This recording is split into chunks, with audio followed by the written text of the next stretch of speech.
Welcome to my YouTube channel literature and life. दोस्तों, आप सबका मेरे चैनल लिटरेचर और लाइफ पर स्वागत है। आज इस वीडियो में मैं आपके लिए लेके आया हूँ E.K. फेडरर द्वारा लिखा गया prose climatic changes and human strategy की एग्जामिनेशन पॉइंट ऑफ व्यू से एक बहुत ही इंपॉर्टेंट क्वेश्चन। इससे पहले कि हम लोग अपने मेन टॉपिक की तरफ बढ़े, हम लोग थोड़ा सा राइटर के बारे में जान लें।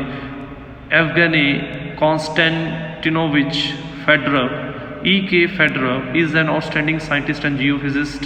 वो एक बहुत ही फेमस साइंटिस्ट और जियोफिजिस्ट है, renowned polar explorer who led the Soviet hydrometeorological service, जिन्होंने कि सोवियत हाइड्रोमेट्रोलॉजिकल सर्विस में भी काम किया है। और उनकी इन्हीं गतिविधियों के कारण उनको hero of the Soviet union की उपाधि के साथ सम्मानित भी किया गया है। तो बेसिकली हम लोग देख सकते हैं कि वो एक जियोफिजिस्ट और साइंटिस्ट है और उनकी मेन स्ट्रेस इसी चीज़ के ऊपर रहती है, किस प्रकार से हम लोग अपने वातावरण को, अपने क्लाइमेट को बचा सकते हैं। ये थी हमारे राइटर की एक ब्रीफ सी, एक छोटी सी introduction. Now let's move on to our main topic, that is E.K. Fedorov's climatic change and human strategy. Question: Why does E.K. Federer thinks that public as well as scientific community should be concerned with the phenomena of climatic change? तो क्यों लेखक ये मानता है कि आम जनता और scientific जो कम्युनिटी है, दोनों को ही वातावरण में आने वाले बदलावों का निरीक्षण करना और निरीक्षण करने के बाद जो दुष्परिणाम आ रहे हैं, जो गलत बदलाव आ रहे हैं, उनको किस प्रकार से रोकना, क्यों ये आम लोगों के लिए और साइंटिफिक कम्युनिटी के लिए एक चिंता का विषय बन चुका है। अब हम लोग कहेंगे हमारे लिए क्यों चिंता का विषय है?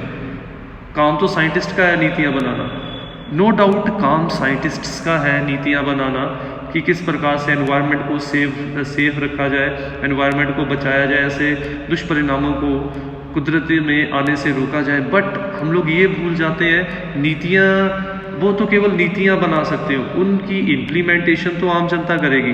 उन्होंने हमें सुझाव दे दिया कि पेट्रोल, डीजल, नेचुरल गैस, पानी का सही ढंग से इस्तेमाल करना है, इतने टाइम पे ये चीज़ें करनी है, बट हम लोगों ने उन नीतियों को फॉलो ही नहीं किया, तो उन नीतियों का नतीजा क्या निकलेगा? इसीलिए समय आ चुका है अपनी पृथ्वी के ऊपर जीवन और वातावरण को बचाने के लिए आम लोगों को और साइंटिफिक कम्युनिटी को कंधे से कंधा मिला के चलना पड़ेगा। वो लोग नीतियाँ बनाएं, वो हम लोगों को रेकमेंडेशन दें और हम लोग उन रेकमेंडेशन के ऊपर वर्क करें, ताकि हम लोग अपने आने वाली पीढ़ियों के लिए एक सेफ, एक सुरक्षित एनवायरनमेंट देके जाएं, क्लाइमेट देके जाएं, ना कि हम लोग उनको एक ऐसा फ्यूचर देके जाएं जिसकी कोई निश्चितता नहीं होगी, अनिश्चित फ्यूचर देके जाएं।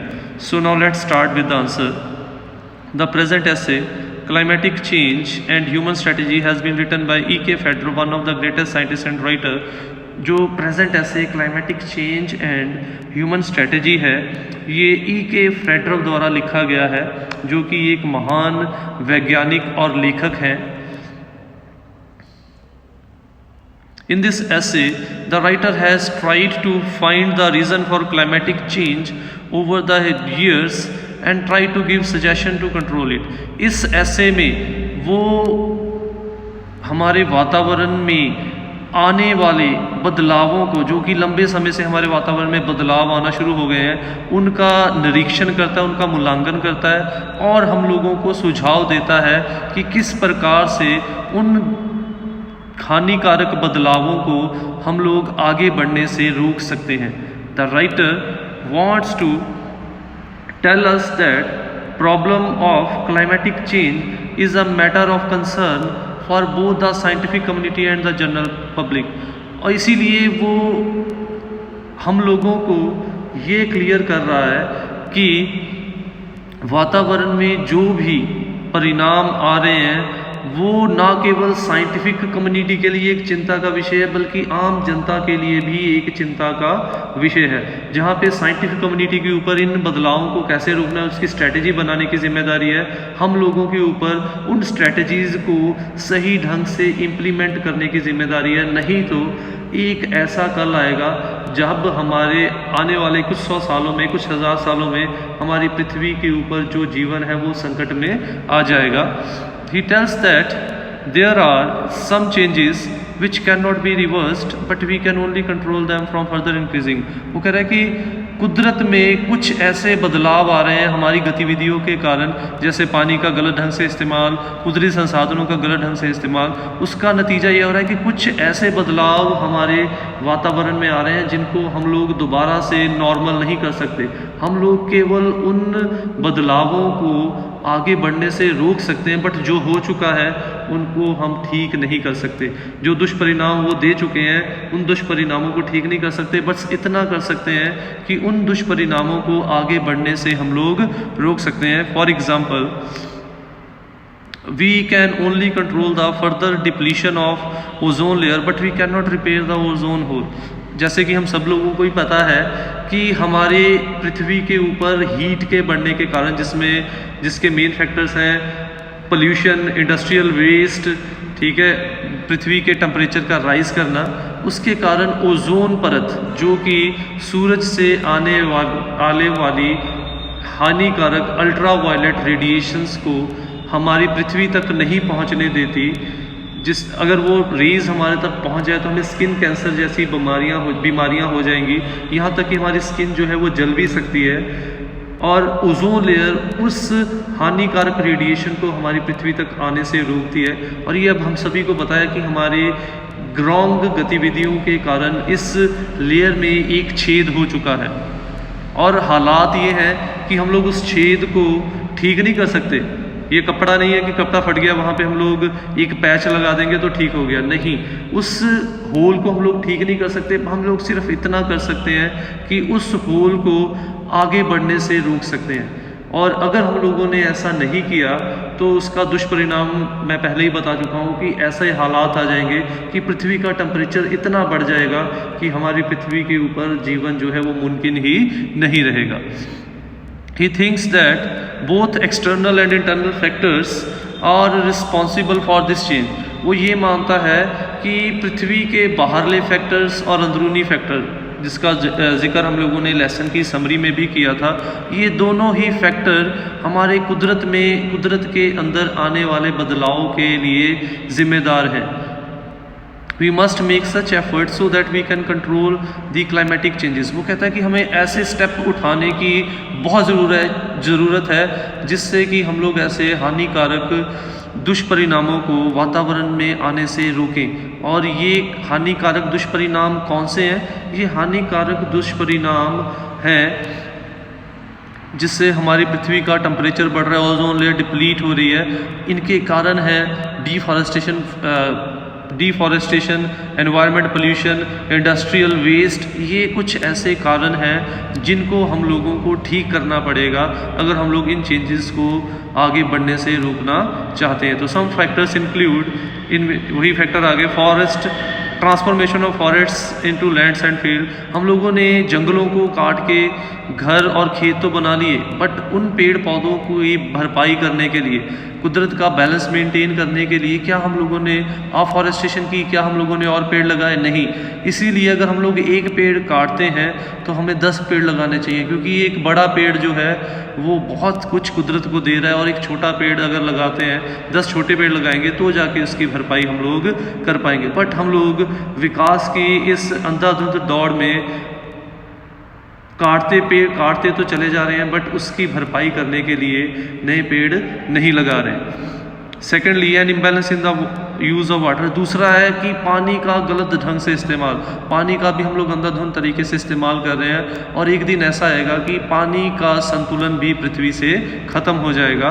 Miss use of minerals such as oil, fuel, oil, gas, और हम लोग और कुदरती संसाधन जो कि बहुत लिमिट है, जो कि ख़त्म हो सकते हैं, उनका भी हम लोग गलत ढंग से इस्तेमाल कर रहे हैं। जहाँ पे एक शख्स से एक चीज़ से काम बन सकती है, वहाँ पे हम लोग 10-10 लोग अपने व्हीकल्स लेके जा रहे हैं। तो इस प्रकार से हम लोग उन संसाधनों को भी ख़त्म कर रहे हैं, और उन संसाधनों से पोल्यूशन होने वाली गैसेस से वातावरण को भी दूषित कर रहे हैं। The writer suggests few measures to control these changes। अंत में राइटर कुछ सुझाव भी देता है जिससे कि हम लोग इन दुष्परिणामों को नियंत्रित कर सकते हैं। The writer tells that no doubt scientist have tried to find solution for this problem but see success depend only factors if we ourselves take steps to control the climatic changes। वो कहता है कि no doubt ये वैज्ञानिक वर्ग की जिम्मेदारी है कि वो इन दुष्परिणामों को आगे बढ़ने से रोकने के लिए नीतियाँ बनाएं, बट वो कहता है कि वो नीतियाँ तब ही कारगर कामयाब साबित हो सकती हैं अगर उन नीतियों को हम लोग सही ढंग से इम्प्लीमेंट करें, क्योंकि नीतियाँ तो बना ली, उन नीतियों को इम्प्लीमेंट तो हम लोगों ने ही करना है। Secondly he tells that the plan should be made for long term. दूसरा वो कहता है कि जो भी प्लानिंग करें वो लंबी अवधि तक करें, कि आज हम लोगों का जब ये प्लानिंग की है तो आज पोल्यूशन का लेवल ये है, 10 साल बाद हम लोग देखें कि जब ये प्लानिंग शुरू की थी इम्प्लीमेंटेशन के 10 साल बाद क्या उसका लेवल कम हुआ या बढ़ा, तभी हम लोग इस चीज़ का जायज़ा ले सकते हैं कि हमारी प्लानिंग जो है वो कामयाब हुई या एक फेलियर साबित हुई। The third element of strategy is that we should try to decrease the use of such things such as fuel and energy so that there will be less effect for the natural climate. और तीसरा जो suggestion दे रहा है वो ये है कि हम लोगों को हर उस प्रकार के संसाधन को सही ढंग से इस्तेमाल करना सीखना पड़ेगा, उनका गलत ढंग से या मिस यूज़ जो कर रहे हैं कुदरती संसाधनों का उनका रोकना पड़ेगा। जो संसाधन हमारे कुदरत में नेगेटिव इम्पैक्ट दे सकते हैं हम लोग केवल उनका लिमिटेड वे में यूज़ करें ताकि उसका कोई दुष्परिणाम हमारे कुदरती संसाधनों या हमारे वातावरण के ऊपर ना पड़े। In the end, to conclude, we can say that it is necessary for both the scientific community and general public to think seriously over the problems of climatic changes। तो वाकई में ये साइंटिफिक कम्युनिटी और आम जनता की जिम्मेदारी बन चुकी है, उनके लिए चिंता का विषय बन चुका है कि किस प्रकार से हमारी कुदरत में आने वाले इन हानिकारक बदलावों को हम लोग रोक सकते हैं। It is also important that we must take step to control this climatic changes. ये भी एक ज़रूरत बन चुका है हम सब लोगों के लिए कि हम सब लोग प्रभावशाली कदम उठाएं जिससे कि हम लोग इन दुष्परिणामों को और आगे बढ़ने से रोक सकें।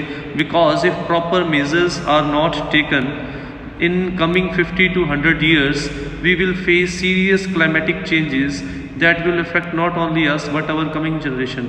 क्योंकि राइटर ये मानता है कि अगर आने वाले सालों में हम लोगों ने सही कदम ना उठाए तो आने वाले कुछ 100 सालों में पृथ्वी को ऐसे खतरनाक दुष्परिणाम हालातों का सामना करना पड़ेगा जिससे कि हमारे आने वाली पीढ़ियों का जो जीवन है वो नामुमकिन हो जाएगा, उनकी ज़िंदगियां भी उससे प्रभावित होंगी।